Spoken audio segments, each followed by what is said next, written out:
Okay. Good morning or good afternoon, everyone. All right. So we are going to start a new module today, colorings. I'm going to call it just colorings because it sounds cooler than vertex colorings or edge colorings. Our focus will mostly be on vertex colorings, but we will still need to define things. So let's just call it colorings. Okay. Before we start, are there any questions or concerns pertaining to planarity? Because we are going to start colorings with planar and plane graphs. Okay, so if there are any questions or concerns, this is a good time to resolve them before we move on to the next module.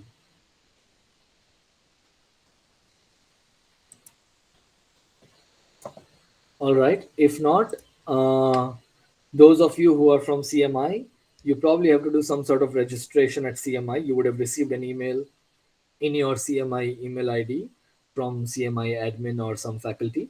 So please take the necessary action and register yourself by Friday. Okay, that's the deadline from what I understand. Okay, good. All right, so let's get started with colorings. Okay, so um, I want to share a page with you. I'm basically going to share the page from Wikipedia with you to tell you a little bit about the history of the four color conjecture. It seems that everybody has heard about the four color conjecture or theorem as it is now. So let's see. Okay, so I'm going to share a screen with you.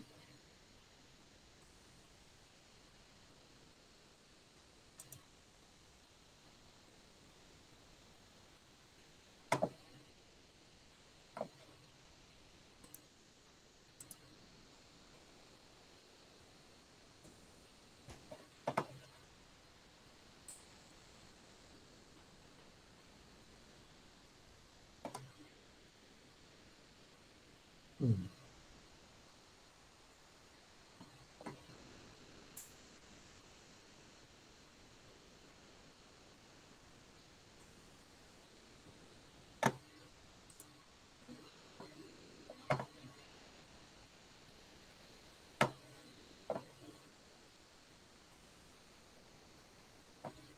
Okay, so I think I'm sharing my entire screen right now.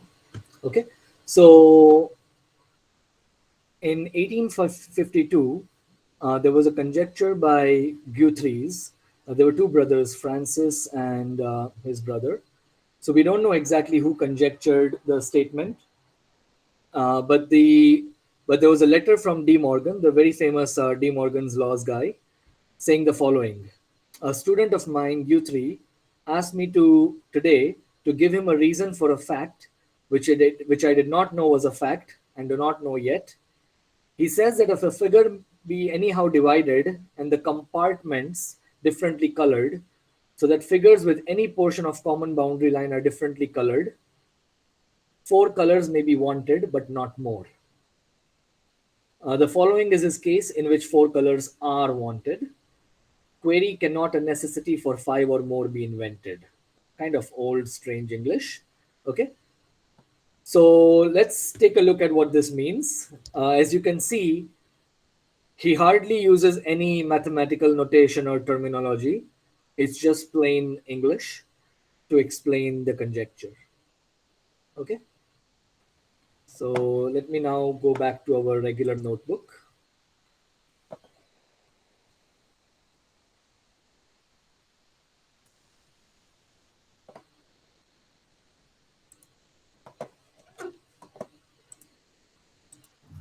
Actually, sir, Yeah. I heard about this guy Guthrie. Okay. Where did you hear? Actually, I means from I had a book means there is a book by Frank Harari, Okay. the Yes. book on graph theory. Yeah, there it Yes. was mentioned I see. I see. in a section on four color theorem. It was mentioned. Right, right. So typically, almost any book you pick on graph theory will have quite a few things to say about the four color conjecture and theorem. And one of the reasons for this is that in the last 2 centuries, a lot of developments in graph theory happened because of the four color conjecture. So, a lot of areas of graph theory, a lot of different techniques of proving things were actually developed simply to prove the four color conjecture. And often it led to completely different discoveries which are of interest in their own right. And that is how graph theory developed quite a bit for the last 200 to 300 years. Okay. So, basically, De Morgan is talking about taking some region, some figure. So let's say this is our figure, and divide it into compartments. Okay, he has not been very rigorous in describing, but this is basically what he intends to say. You break it into compartments. Okay, and now he's saying that we want to color these compartments. So think of coloring a map, right? Take the map of India or whatever country you like, right? And look at the provinces or states and try to color them so that any two states, or as they calls them, compartments, if they share a if they share some boundary, then they should get different colors, right? So if I give red here, I must give some color which is not red here. For example, I can give blue, right? I also cannot give red here, so I could give green, for example. I can also not give blue here because these two compartments share some portion in the boundary, right? And you keep proceeding this way. And the claim is, well, the conjecture back then was that four colors suffice. Okay. So is it equivalent to saying that dual of any plane graph is four colorable? Right, it is equivalent to that. In Okay. fact, we won't even take the dual. We will just say that this is equivalent to a plane graph being colorable, four colorable, Okay. Okay. right? Okay. So you're right. Essentially, this is a statement in graph theory, right? What you do is you put a vertex at every intersection,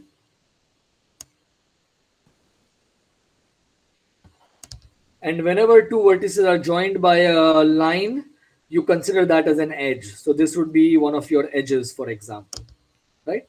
So let me complete the drawing. So these are all your vertices, and whenever you see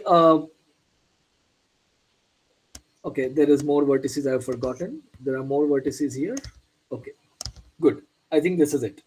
So these are all your vertices, and all of these line segments joining to vertices, think of them as just single edges, right? You could think of them as paths, but it doesn't add anything. Okay, and now the statement of De Morgan, which was a conjecture of the Guthries, is simply that you can color the regions, the faces of this plane graph, such that any two faces, if they share an edge, they should get distinct colors. And the conjecture says that you will never need more than four colors. There is always a way to do it using just four colors. Okay? Clearly, the problem is of interest if you try to minimize the number of colors. If you try to maximize, well, use as many as the number of faces and you will find a coloring. Okay, so we are interested in minimizing the number of colors. And the claim is, the conjecture was that four colors are sufficient. Okay. De Morgan also mentioned that there are examples where you actually need four colors. So you can't take it down to three colors. Okay. Good. So we need some terminology to put this all rigorously. I think, sir, if we Yeah. consider K4, K4 cannot be Yeah. colored with three colors. K4 cannot be colored with three colors. Yeah, you have four faces. Any two share an edge. So I need to get distinct colors. And so you need four colors. You're right. So that seems like the smallest example. That's the smallest reason. And also K4 is planar. That's why. Yes. So a K face coloring of a plane graph, we are talking about coloring faces. So we need an embedding, right? So of a plane graph is an assignment of k colors to its faces. There is no condition here. K face coloring is just any assignment. So by an assignment, you can think of it as a function that maps the faces of the graph So, to colors 1 up to k. Yeah, go ahead. so we assign color even to the unbounded faces, right? Yes, yes. So yeah. So Okay. in De Morgan's statement, he wasn't necessarily coloring the unbounded face, but it turns out you can also color the unbounded face, and things go through. Okay. Okay. Good. So it's a function that gives every face a color from 1 up to k. Okay. Um, so there is no condition here. We will say that a face, that a coloring is proper. It is a proper coloring, k face coloring, if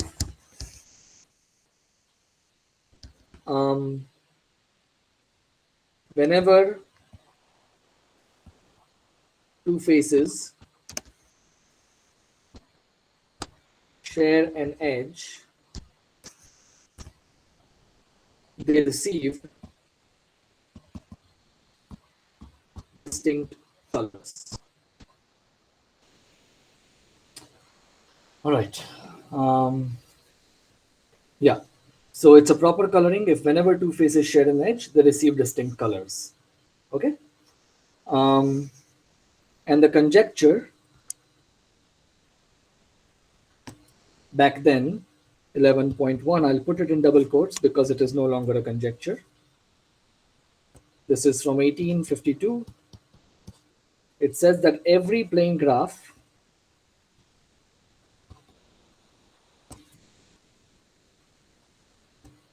is four-face colorable.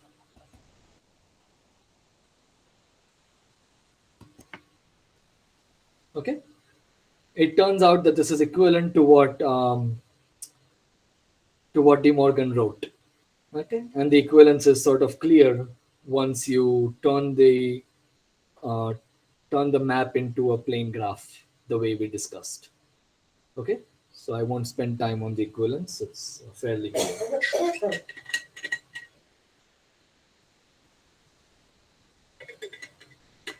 All right. Sir, I have a question.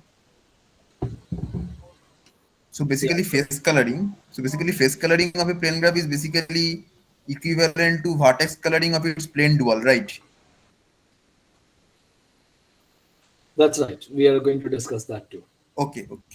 Yeah. So basically So instead of it turns out coloring that face faces, coloring, so sir, yeah, instead of coloring faces, we can color the vertices of a planar graph also.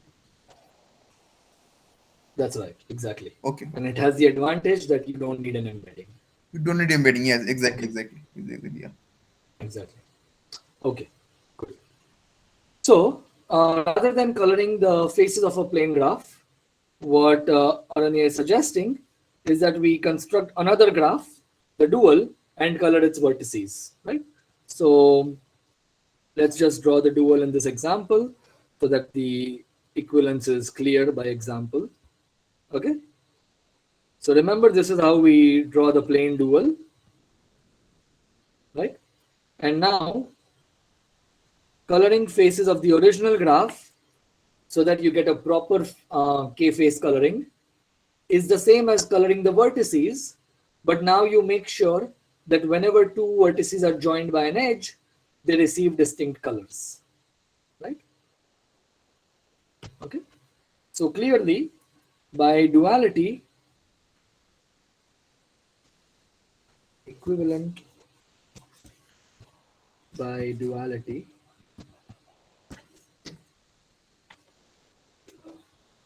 oh, I think I forgot to define one thing. I forgot to mention what I mean by k-face colorable. Sorry about that. A plane graph is k-face colorable if it admits a proper K-phase coloring.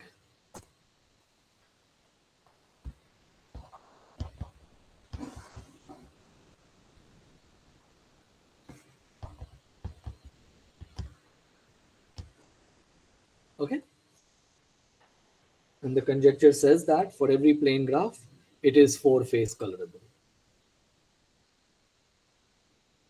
So by duality, instead of coloring the faces, you could take the dual graph and you could color its vertices. Okay, so let me just put down the conjecture first, and then I will give you the necessary definitions, which are analogous to the previous definitions.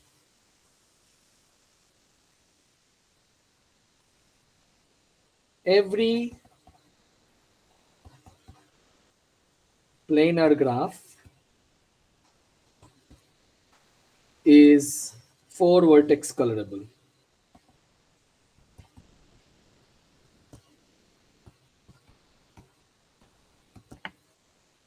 Okay.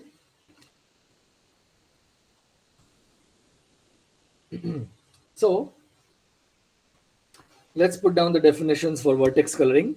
I will be lazy and I will just change the things that I've written in red color. Okay. So a K vertex coloring of a graph is an assignment of K colors to its vertices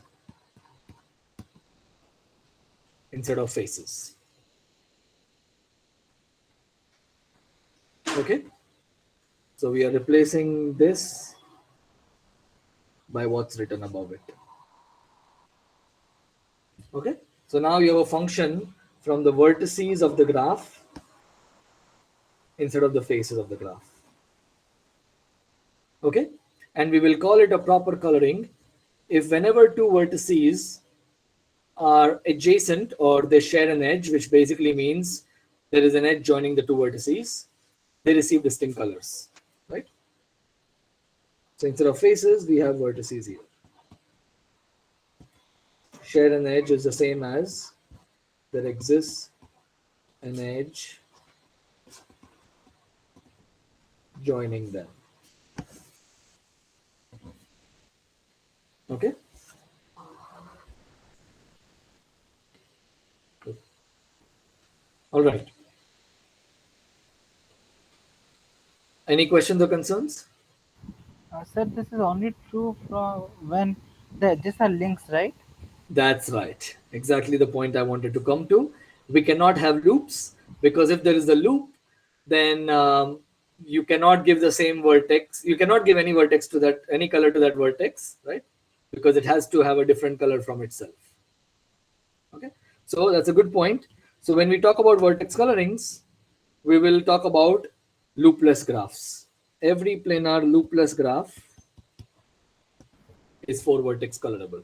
So you might Sir, say, well, yeah, go ahead. sir, I think it suffices to consider the case only for simple graphs because we don't need multiple That's right. edges even. That's right as well. Right. So we will state the conjecture for loopless graphs, but the point you're making is that multiple edges don't add any more constraints. Whether two vertices are joined by one edge or whether they are joined by 100 edges, you still need to give them different colors. Okay. So there is no difference between them. So we may restrict ourselves to simple graphs. Okay. But the conjectures are still true if you allow multiple edges, obviously, because they don't mean anything. Okay. So you might say, well, what about here we have loopless. What about conjecture 11.1? Loops correspond to cut edges.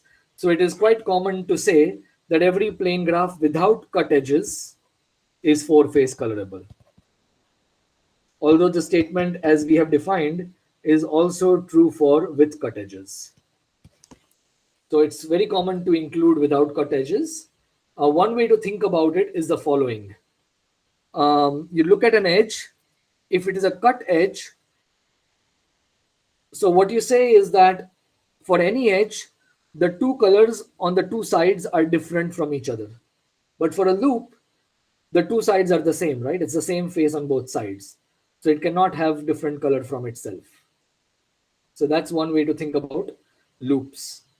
Okay. So if we include without cut edges, then these two are exactly equivalent. Okay. But the statement is still true with cut edges as the way we have defined it. You can verify. Yeah, how will you color K2? Like How will you color? if the plane graph is K2. Right. So Then- depends on which way you are defining. You can just give, there's only one face, you can color it red, right? So as per this definition, it is not a contradiction. Do you see that? Oh, okay, so you need the faces to be distinct. Is it? Right, exactly. So depends on how you think about it. Cut edges, it really depends on the way you want to think about it. Oh, okay. Right? So if you want to see two different colors on the two sides of every edge, then you cannot color K2. So, sir, I have a question. So Yeah. suppose G is a plane graph, which is a cut edge. Hmm. So basically, when you are doing face coloring of G, Hmm. there is no problem.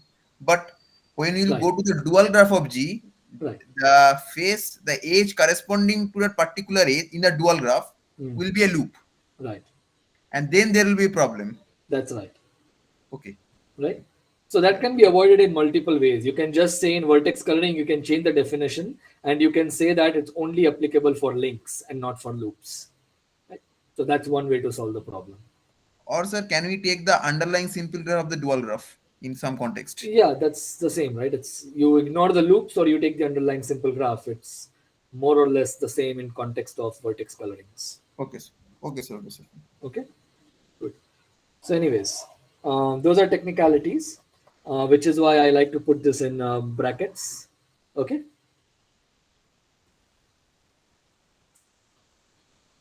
Good.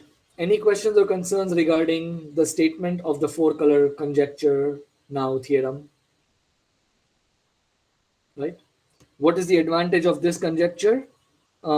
Is that we don't need an embedding. Right? So when you talk about faces, you need an embedding. Here, you don't need an embedding. You are coloring the vertices. It has nothing to do with the embedding of the graph.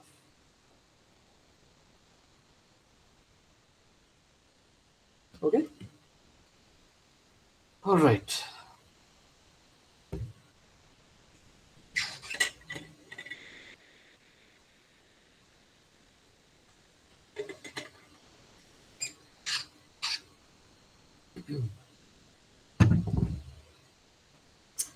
Okay, so I want to tell you a little bit more about the history of the four color conjecture and attempts to prove it.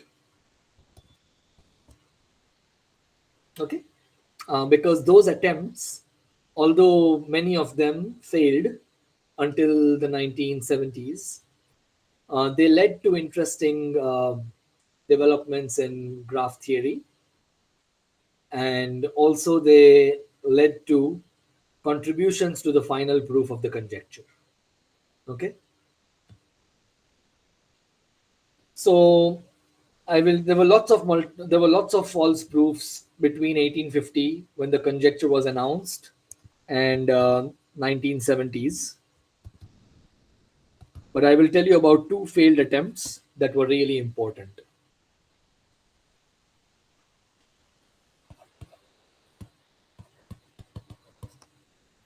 So why are you calling this failed attempts? They were false proofs. Okay. So Okay. the people who proposed the proofs, they thought the proofs were correct, as you may have experienced many times in mathematics and also in this course, right? Okay. But the proofs were found to be incorrect by other people. Okay. But that does not mean that it did not lead to important advancements in the subject. Okay. So I think it's important to talk about failures because failures teach us a lot more than success sometimes. Right? Exactly. So basically, sir, these failed attempts led to advancements. Yes, definitely. So 1879 was one of the false proofs. So let's call it false proof one. But there were many false proofs. I'm just talking about two of them here. This was by Alfred Kempe. Also, all of these people are really interesting folks. You can read about their lives if you like. If I remember correctly, Alfred Kempe was a lawyer by profession, but he loved math and he did math in his free time. Okay, so he gave the first major false proof of the result, and 11 years later, in 1890, this proof was known to be false by Percy Heawood. Found to be false or incorrect by Percy Heawood.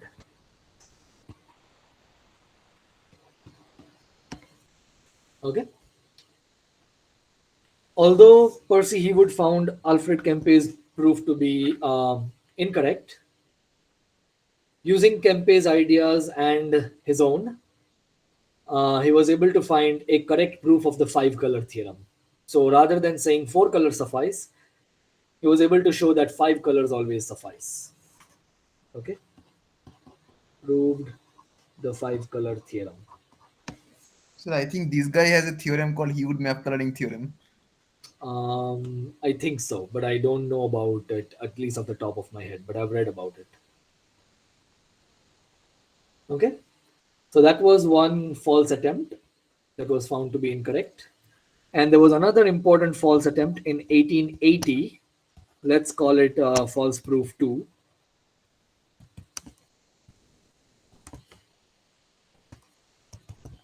This one was by Peter Tait.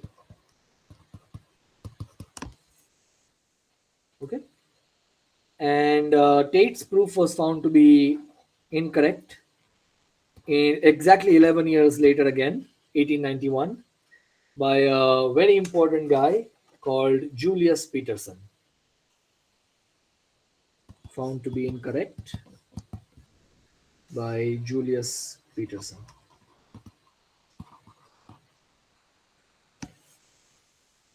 Okay, So is it the same guy from Petersen graph? that's right. So turns out that Petersen and Heawood are also the two people after whom the most famous graphs in graph theory are named. The Petersen graph, and there is a bipartite graph called the Heawood graph, which is often regarded to be the bipartite analog of Petersen graph. Okay, the namesake for perhaps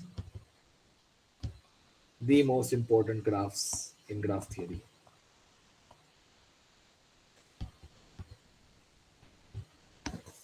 There are tons of theorems where Petersen graph turns out to be the only exception among the rich class of graphs, especially in matching theory, which is my own field of research.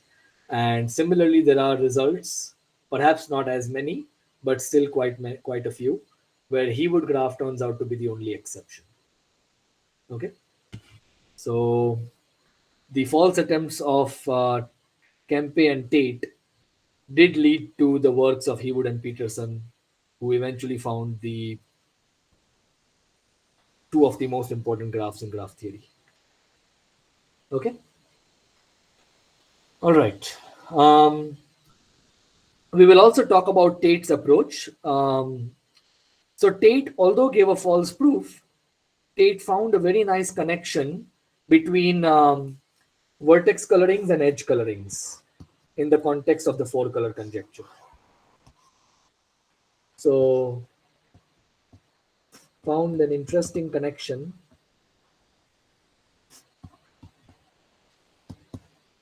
with edge colorings that we will talk about later.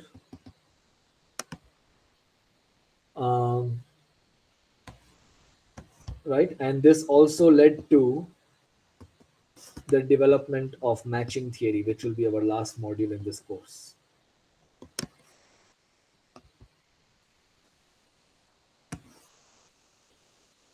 Okay, good. All right, so that's a bit about the history. We will first discuss Heawood's approach, or Heawood's proof of the 5-color theorem. Right, I don't know if you'll have time today, probably in the next lecture. And then we will talk about Tait's connection between vertex colorings and edge colorings. Okay. Any questions or concerns regarding this? I should probably also mention the important recent history. I forget the years. It is 1970s. Correct proof was finally given by Apple and Haken, who I believe were at the time at Urbana-Champaign. Right? Makes extensive use of computations. Uses computations and ideas from the past, as well as original ideas. Okay, I don't know the proof, so I cannot comment a lot about it. Yeah, basically the proof is too difficult that a single person to understand it would probably have to spend at least a few months or perhaps a few years. So I at least haven't found the time to do that. In 1990s, I think it was 1996, their proof was simplified by four authors: Robertson, Sanders, Seymour, and Thomas. I learned graph theory. My first introduction to graph theory in postgraduate studies was through Robin Thomas, the last author. Okay. So that proof is considered to be much simpler than Apple and Haken's proof, but it still uses computations and ideas from the past and other original ideas to simplify the proof. Okay. So what are the names of those four authors? Can you repeat? Robertson, Sanders, Seymour, and Thomas. Okay, but just read about the four color conjecture on Wikipedia and you will find their names. Okay. So Thomas means the same guy as Carsten Thomason theorem. No. That was Carson Thomason. This is Robin Thomas. Robin Thomas. Okay. This is Robin Thomas, who passed away last year and was the one who taught me graph theory. Okay. Okay. Good. All right. So we won't talk a lot about the recent developments and the actual proof of the four color conjecture. We will focus more on the five color theorem and the connection with matchings and edge colorings that was found by Peter Tait. Okay. Good. All right. So before we prove the five color theorem, let us prove the six color theorem.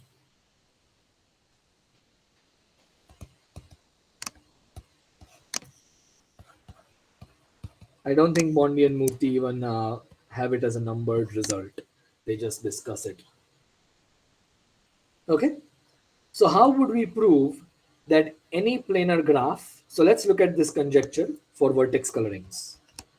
So we want to prove that every planar loopless graph is 6 vertex colorable.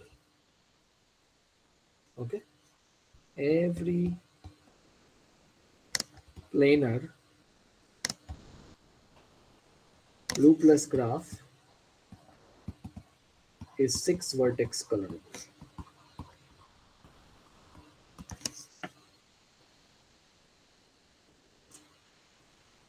Any ideas? This is actually very easy to prove based on things we have already discussed. Does anybody have any thoughts? So can we prove it by induction? We will prove it by induction. That's a good start. So how will you prove it by induction?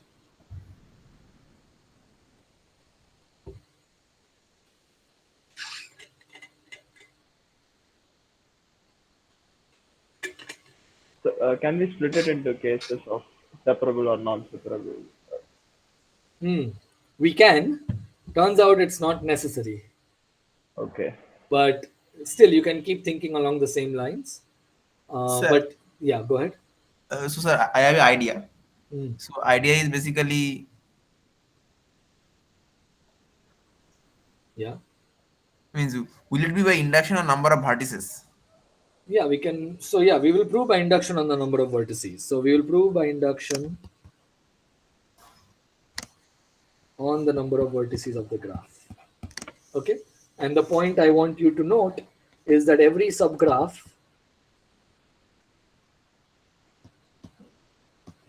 of a planar graph is also planar. Sir, Right? probably I got the proof. Means Okay. okay. So what? So So what you can do? We can take a planar embedding of G. do you need a planar embedding? Okay, fine. Go ahead. So we'll take any vertex of the planar embedding, say V, Hmm. and we'll Okay. remove the vertex V from the graph G. Okay, fine. That's good. So we'll get a smaller graph which is also planar. Okay. So that graph, by induction, we can say it is six vertex colorable. Yes. So now, so if a smaller plane graph is six vertex colorable, now what? So let the smaller plane graph be G dash, Okay. and let the larger plane graph is be G. So basically, G Yeah. dash equal to G minus V. So Yes. if G dash is six vertex colorable, now we are looking at the vertex B. The vertex B can be in any one of the faces of G dash. Hmm. Okay. Now, to whichever face of G dash I put the vertex B, I will Hmm. consider that facial cycle. Okay. Now, the vertex V can be adjacent only to the vertices of that particular facial cycle. Okay. So, whatever be the neighborhood of V, I can always guarantee a color from one of the six colors. Why? Why can you? Why? What if the vertex V has 100 neighbors? And Yeah, if the Sir, so we yeah. had a result that no, no, there is No. a Sir, vertex I of have a degree question. less than No, no. 5. Can I please hear what Yajur is saying? Yeah. Yeah, sir, I Uh, have a question. So, Yajur, please. Yeah. okay. yeah, so we had a result, if I recall, that there will be a vertex of degree less than equal to 5. Exactly. There is a vertex of degree less than equal to 5. Corollary 10.22. We will need that. So let me first put this down and I'll come back to your Anu. So every simple planar graph has a vertex of degree at most 5. This was a consequence of Euler's formula. Okay? Okay, so Aranya, you want to complete what you were saying? Yes, sir. So Yeah. what you are saying? What if the vertex with 100 neighbors? Okay. Yes. But my claim is that the number of distinct colors among the neighborhood of V, Hmm. among the vertices of neighborhood of V, that will be at most 3. Because Why? V lies in a. Okay, ask yourself the following question, Aranya. Ask yourself the following question. The approach you have, where does it make use of the fact that it is 6 vertex colorable? Can your approach not be used to prove the 4 color theorem? If it can be, then that is a problem because the 4 color theorem doesn't have an easy proof. Does that make sense? You really need to use the fact that you are talking about k equal to 6 and not k equal to 5 or 4 because this approach we are trying does not work for 5 or 4. Does that make sense? Yes, sir. Okay. So try to think about that. Yeah. So it turns out we need this corollary that there is a vertex of degree at most 5 and 5 is related to 6 as you can see, right? So how do we do this now? Now can somebody complete? So we take a vertex of degree at most 5. Let V denote a vertex of degree at most 5, right? So G is our planar loopless graph. As we have discussed, multiple edges don't make any difference. So we may assume that G is actually simple. Okay. So it's a simple planar graph. By the corollary, there is a vertex of degree at most 5. So now what should we do? G minus partial of V is also a loopless planar graph. So we Okay. can, yeah, means, Instead of partial of V, I'll just take G minus V. Is that okay? yeah, yeah, same G thing. minus V is again a simple planar graph. right? Because it is a subgraph and every subgraph is planar. So by the induction hypothesis, go ahead. So from the induction hypothesis, we can get six coloring of the Right. subgraph H. H is 6 vertex colorable, right? Okay. And now what do we do? Now means the five vertices which are adjacent to V must have, Exactly. yeah, if the worst possible case is that they will have five different colors. So I Exactly. will give V the sixth color. Exactly. So you look at the neighborhood of V, which could have size at most 5. So together they can use at most 5 colors. So I still have one color remaining for the vertex V. So I give that color to V, right? The neighbors of V in the graph G use at most, so let C be such a coloring of the graph H, right? So these vertices use at most 5 colors. So we assign V the remaining color and we are done. Okay.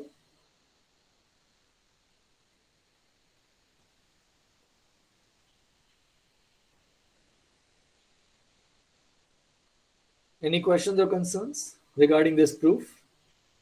Right? You just delete a vertex whose degree is at most 5. You color the remaining graph, and now you color V with the color that has not been used by any of its 5 neighbors. You can do that because you have 6 colors. So, sir, by this argument, can we say that if every simple planar graph has Hmm. a vertex of degree at most 4, then can you say Hmm. that G is 5 colorable? Exactly.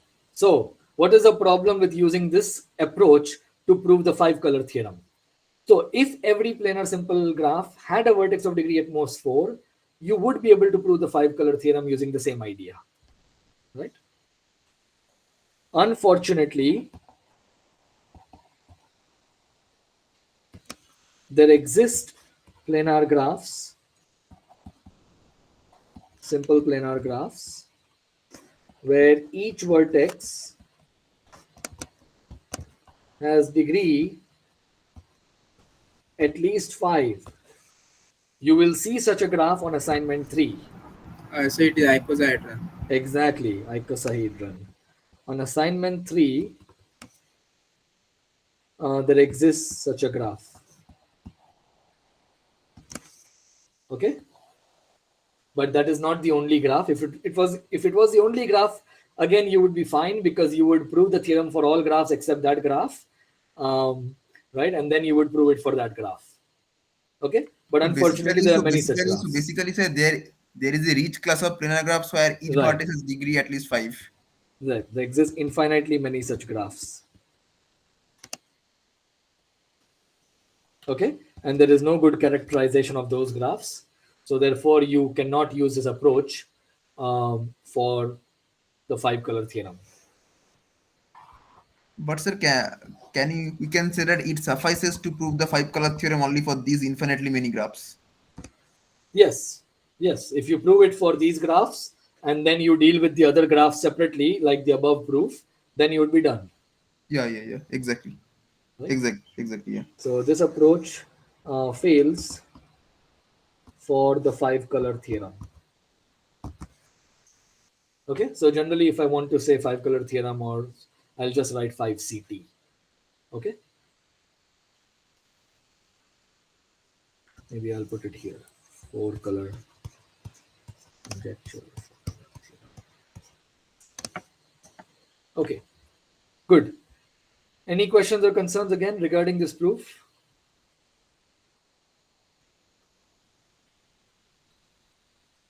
Okay, if not, our next goal is to prove the 5 color theorem. But we are already at 12:50, so we'll be doing that tomorrow, the first thing. Or not tomorrow, I mean Wednesday, to prove the 5 color theorem. Okay, good. All right, so that's all for today. feel free to leave, and I'm here for another 5-10 minutes. If you have any questions or concerns, we can discuss. So, will you do the Heawood's proof of five color theorem in the next class? It's in Wednesday. That's a good point. I haven't decided yet. There are at least 2 proofs that I am aware of, and I will choose one of those 2 to present on Wednesday. But I don't think I'll present both of them. I might put the other one on the assignment and break it into parts for you to do on your own. Okay. So, what are the 2 proofs of five color theorem? We will discuss one in the next lecture. I don't have names for them. One of them is based on Heawood's idea, and there is another based on the idea of contracting an edge. Okay. No, not contracting an edge, but contracting 2 edges, whatever. It uses the fact that you cannot have K5 as a subgraph in any planar graph. It does not use the full power of Krotowski's theorem, but it just uses the fact that K5 is not a subgraph of your graph. And the other proof by Heawood, it makes more fundamental use of the Jordan curve theorem. So those are the 2 proofs that I'm aware of. Okay. Good. So, are these 2 proofs surprisingly different? Are they contrasting proof? I think they are different. I think they are inherently different, but I don't see. I mean, of course, the fact that K5 is not a subgraph is also relying on Jordan curve theorem. So at some point, things do boil down to the Jordan curve theorem in some sense. Okay. Yeah. Okay. Okay, sir. Yeah. Okay. Okay, sir. Goodbye. I'm leaving. Sir. Okay. Bye, sir. Bye. Fine. Any other questions or concerns? So also, I'm not really familiar with stick drawing in the Vertex. Like, Sorry, I couldn't hear exactly. You're not really familiar with drawing using the TIX package in the assignment. Okay. So, is there any Yeah. other way in which I can draw? Okay. So I don't know about that many packages. You could post on Piazza and see what others are doing. Okay. Actually, I did Yeah, go ahead, Kapil. I actually drew all the graph using TixZ only. It's not that difficult. It's not that difficult. Okay, fine. Ganesh, you were saying something? So I was thinking of drawing it somewhere else and including a image of the drawing. Yeah, that's fine. So long as it is a legible and clearly visible image, it's fine. Okay. You can just click photographs and import it into the LaTeX. Yeah, Okay, I think there are graph visualization tools online. Right, Okay, that's also true. There are online tools as well, but Okay, I'm very used to TIX, so I've forgotten everything else that I used in the past. Okay, look into Okay. that. Thank you. Yeah, sure.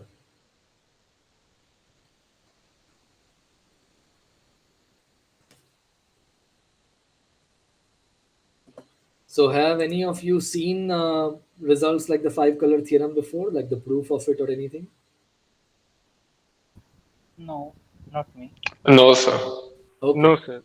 Okay, great. So it's new stuff for everyone. That's good.